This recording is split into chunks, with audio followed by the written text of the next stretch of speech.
नमस्कार, मेरा नाम पंकज कुमार है। वन प्लस न्यूज़ में आपका स्वागत है। लोकसभा चुनाव के अंतिम चरण में बिहार की 8 लोकसभा सीटों पर 1 जून को वोट डाले जाएंगे। इन 8 सीटों के केंद्रीय मंत्री आर.के. सिंह का निर्वाचन क्षेत्र आरा के साथ ही बक्सर जैसी सीटें भी शामिल है। केंद्रीय मंत्रियों की सीट पर चुनाव के बीच जिस सीट को लेकर सबसे अधिक चर्चा हो रही है वह सीट है काराकाट लोकसभा सीट। काराकाट लोकसभा सीट से पहले बीजेपी की अगुवाई वाले राष्ट्रीय जनतांत्रिक गठबंधन एनडीए की घटक राष्ट्रीय लोकतांत्रिक मोर्चा आरएलएम के प्रमुख उपेंद्र कुशवाहा मैदान में है।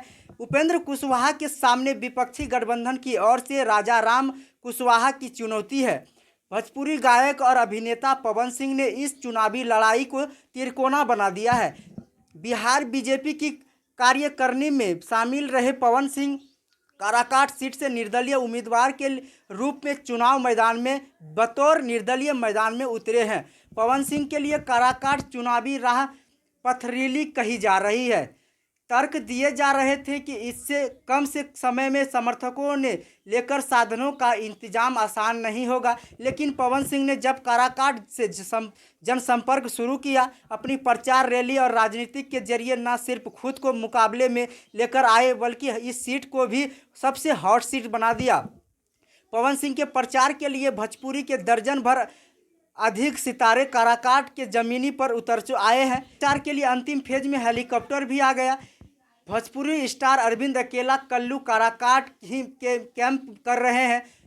पवन सिंह के साथ गांव-गांव कस्बा घूम रहे हैं। वहीं रोहतास जिले के विक्रमगंज में, नसरीगंज, औरंगाबाद जिले में दाऊद यादव पवन सिंह के लिए जनसभाएं वोट मांग रहा है। कल्लू और खेसारी ही नहीं, भोजपुरी फिल्म और संगीत जगत के ऐसे तमाम बड़े सितारे काराकाट लोकसभा पहुंचे हैं जिनका आधिकारिक रूप से किसी दल के साथ जुड़ाव नहीं है। भोजपुरी फिल्मों की मशहूर अभिनेत्री काजल राघवानी, पाखी हेगड़े, आस्था सिंह से लेकर अनुपमा यादव और गायक अभिनेता रितेश पांडे तक प्रचार के लिए काराकाट पहुंच चुके हैं। पवन सिंह ने जब काराकाट लोकसभा सीट से चुनाव मैदान में उतरने का ऐलान किया था, वहीं पूर्व केंद्रीय मंत्री उपेंद्र कुशवाहा के सामने उन्हें मुकाबले में ही नहीं गिना जा रहा था। एनडीए कैंडिडेट उपेंद्र कुशवाहा के पास अपना वोट है। विपक्षी महागठबंधन ने भी उसी कुशवाहा समाज से ही उम्मीदवार उतार दिया है जिससे उपेंद्र कुशवाहा आते हैं। कुशवाहा वोट को एकजुट रखने की चुनौती के बीच पवन सिंह की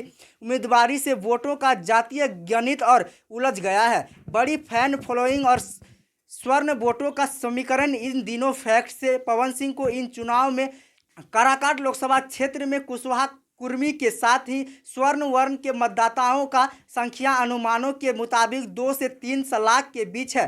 कुशवाहा मतदाता उपेंद्र कुशवाहा साथ जाते हैं तो वहीं एनडीए के कैंडिडेट रहने वाले उनको कुर्मी और स्वर्ण वोट भी मिलते हैं। यादव मुस्लिम वोट आरजेडी को जाता है। इस सीट पर अब की आरजेडी का कैंडिडेट नहीं है। विपक्षी गठबंधन की ओर से यहां सीपीआई-एमएल ने भी चला दी है। 2 कुशवाहा की लड़ाई में दूसरी विपक्षी जातियों और स्वर्णों का वोटिंग ट्रेंड नतीजे में निर्धारित करने वाला माना जा रहा है। बाकी आप इस बारे में क्या सोचते हैं, कमेंट में एक बार जरूर बताइएगा। धन्यवाद।